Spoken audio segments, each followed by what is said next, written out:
Hi, my name is Adriel William, and in today's video, I'm going to talk to you about 10 mistakes that a lot of students, foreign trained dentists, make when they are applying to dental school in the United States.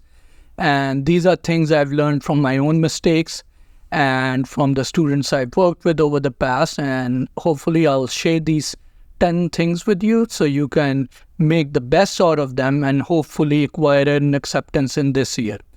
There would be 11 thing I will discuss in the end, kind of like a bonus thing that I would want to share with you personally that I feel is very important for you if you want to get accepted to a dental school. So make sure you watch the video till the end. So moving to the first thing, one of the first mistake that I feel a lot of candidates make is not applying early. So they apply late to dental school, and one of the things I would suggest is that you go into ADEA CAAPID's directory and you pick at least 10 to 15 schools where you're going to be applying. And I would suggest that when you pick 10 to 15 schools, you take a notebook and you write down each and every school's deadline. You write down their requirements, their specification, and what makes that school different. And for every program, you should have done thorough research. The reason I'm saying this is because when I was applying to Loma Linda, first of all, Loma Linda had extensive supplemental questions. You have to fill in a lot of supplemental questions, essay type regarding your faith, regarding the dentistry, why Loma Linda, all of that stuff. And after I filled in all of these things, they had a requirement that they wanted my transcript to be sent from Pakistan, from my dental school to Loma Linda. And I did that, but this was a time of COVID and my transcripts never reached the school.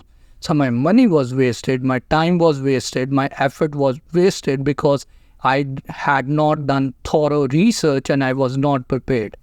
Second thing I'll tell you is that one of the biggest mistake I feel, which is lagging in candidates' profile, is not done enough volunteer work. And sometimes people would say, oh, I have shadowed at a dental clinic of a doctor and I was doing it voluntarily. Well, volunteer work means that you work in a non-profit organization that is benefiting to the society or to the community.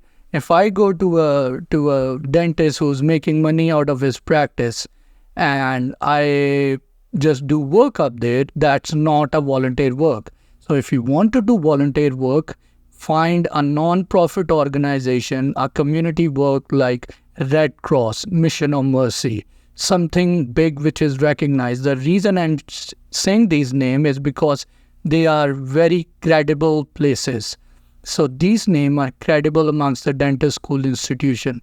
One thing which a lot of candidates do, and I'm not against it, but I would suggest go out of the box, is that when they come to US, a lot of Christian students will end up going to a church. A lot of Muslim students will end up going to do community work in a mosque. The Hindu students will end up in a temple, or the Sikh will end up going to a gurdwara to do community work, which is totally fine. You should go there. You should do your worship. You should do your seva. Whatever you're doing, it's good.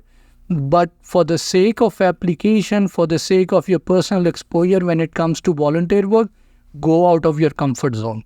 Go go work with the LGBT community. Go work with the war veteran community. Go work with domestic violence patient, HIV patient. If you're a Christian, go work with the Islamic center. If you're a Muslim, go and work in a Hindu temple for a change and just kind of see how things work out. So it kind of shows that you have done things out of your comfort zone.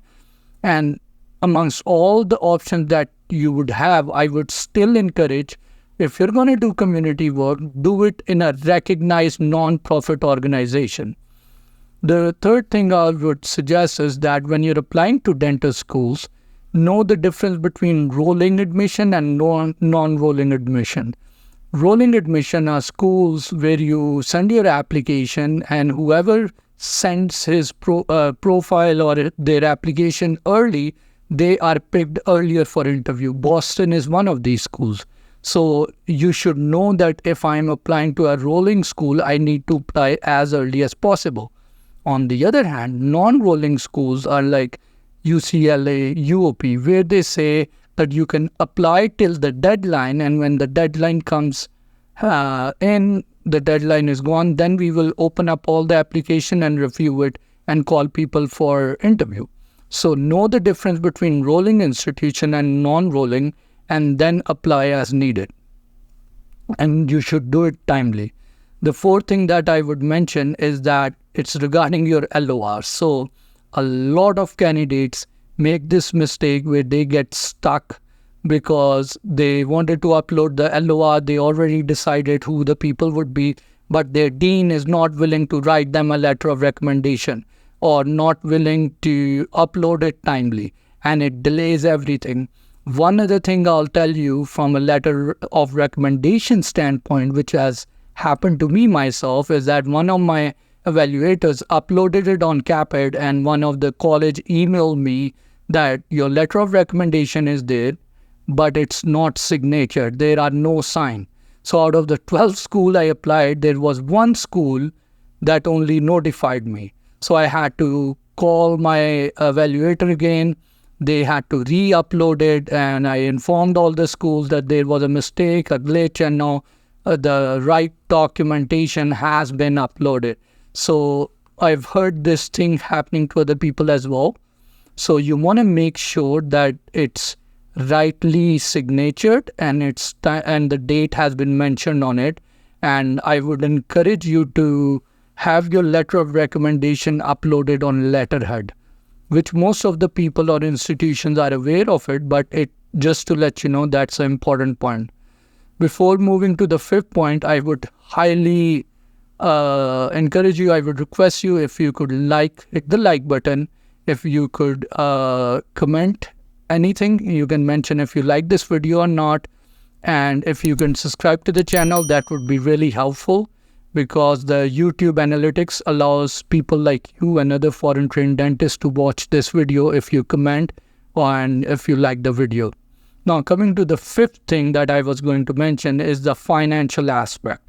So the financial aspect is people, when they are applying, they go half-heartedly and don't realize how much expensive process this is, how much effort it will take, how much bench exam courses will charge you. And even if you get invite, for example, if 5 schools send you an invite, you're going to be spending money flying up to California, New York, Colorado, or wherever it would be, and you would have to take a hotel room, stay there, and make all of this traveling and things work out until you get accepted. So this is a very expensive process, and each school approximately will cost you about $300 to $400 to apply. CAAPID will charge their own money, schools will charge their own money, sending documentation, and if you take professional help. So you should consider the financial cost of this beforehand, because you don't want to end up spending some thousands of dollars and then realizing you can't spend more and you lose all the effort. This is one other important factor I'll mention. The sixth point, which is very, very important, and I want you to focus on this part, is that I did an interview with somebody who got accepted to UIC, later on went to an endo residency in UIC. She, and I have an interview that I did, I'm going to be sharing that in the description. She told me that during your supplemental applications, during your admission process, during your personal statements, during your communication, brevity is the key. So being brief is of high value. Whenever you're writing your emails, whenever you're writing your personal statement, your supplemental questions, be brief.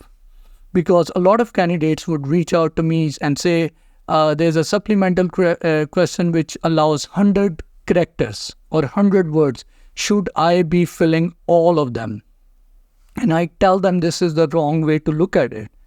You shouldn't be looking at how much characters they are providing you. You should be looking at the question, and if you can provide an answer with a strong content, with some real matter, in the most minimum words possible. So if you can answer something in a very straightforward way, direct to the point, and convey your message, you're doing much better than the rest of the people because you are respecting the admission committee's time. That is very important. So I would say that brevity or being brief in your application, in your personal statement, is a very respectful way to convey your message to the admission committee. And they will appreciate you or your application if you are capable of being brief in your communication and respecting their time. And that's one of the things I'll also mention is that in US, being brief and being respectful and being straight to the point is considered to be very important in professional atmosphere. The other thing I'll talk to you is about preparing for bench exam, the seventh thing. So a lot of candidates would tell me, I'm going to get an invite, then I'm going to sign up for a Stevenson or Duggins course, and then I'm going to apply, I'm going to go and prepare for bench exam.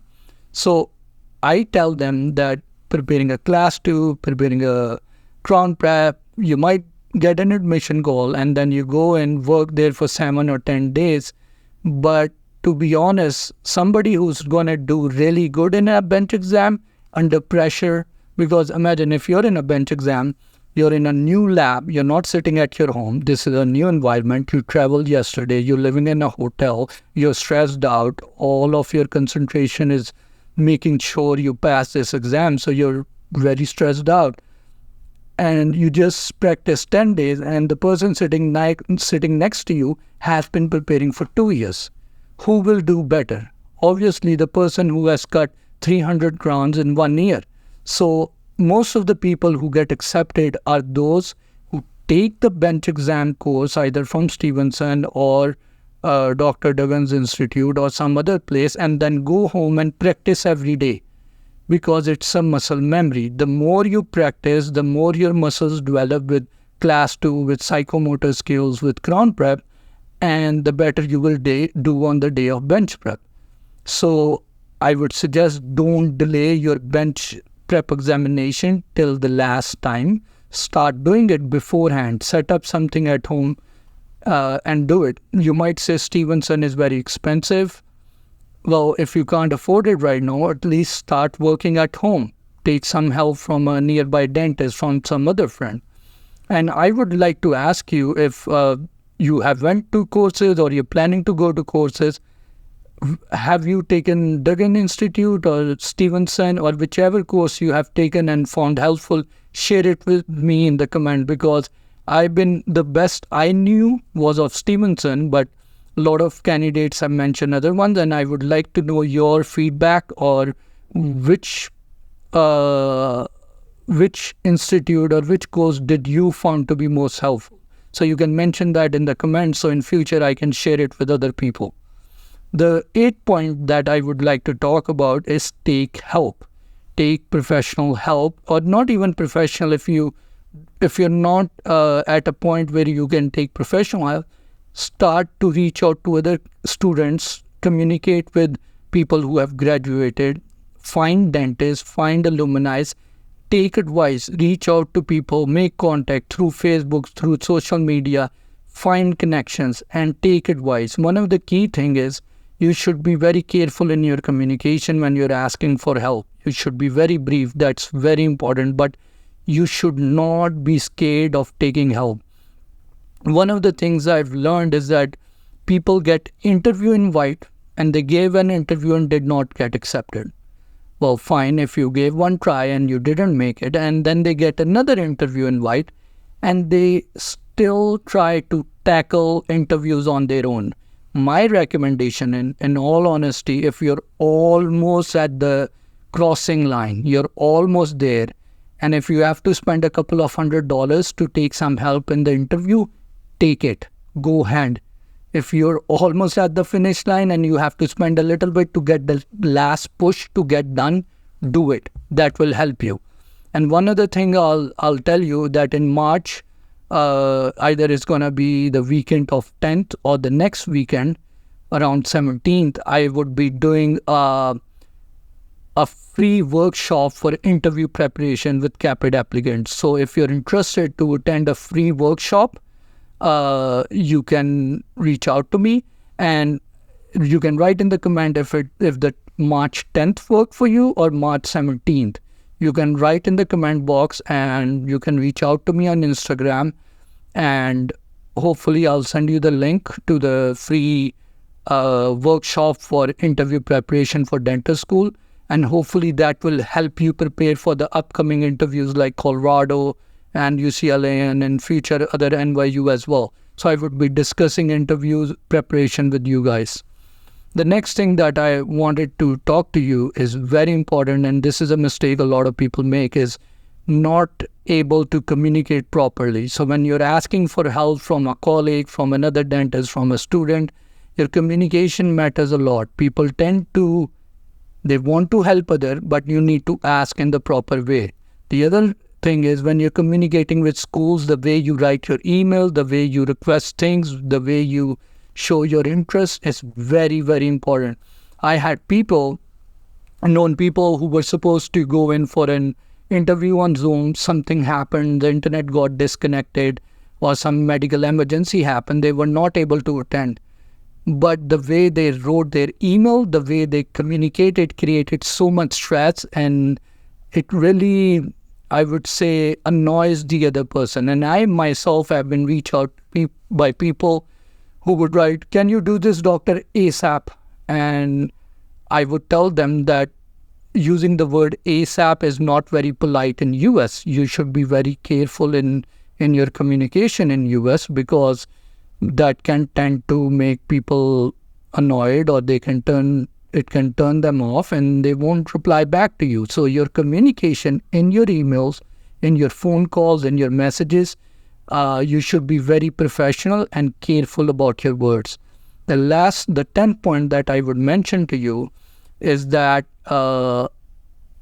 manage your stress. I've seen one of the biggest issue during interviews, during this whole process, and this process is not easy. This process is it's a very big marathon, and you have to break it down one step at a time. You are giving TOEFL, you're applying to one school, you're filling your supplemental application. This is a lot of work, and I can understand. I've been there, I've gone through it, and it doesn't get easy when you get in the dental school. And when you come out with the loans and you're looking for job and you're working with stressful places, it doesn't get easy. I can promise you, I've been there and I've walked through the journey. But stress can make your things much more difficult for you. They can make this whole process very much difficult for you. And one thing I'll tell you, I'm going to say it in Urdu, because right now I don't have the correct words to explain it. In Urdu, they say, "Zarurat se zyada aur waqt se pehle nahi milta."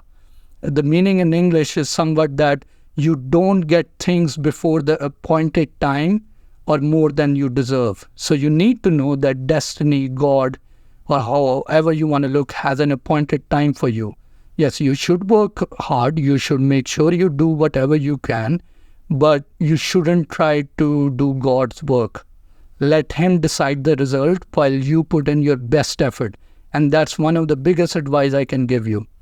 Now, the 11th thing I wanted to talk to you, the last thing I would tell you, is that be authentic. Having that candor, being open, being authentic in your communications during your interviews is very important. I'm not saying be naive and be like Forrest Gump and say wrong things at the wrong time and write things which will make your application worse. I'm not saying that. I'm asking you to be smart, know your vulnerabilities, know your weakness.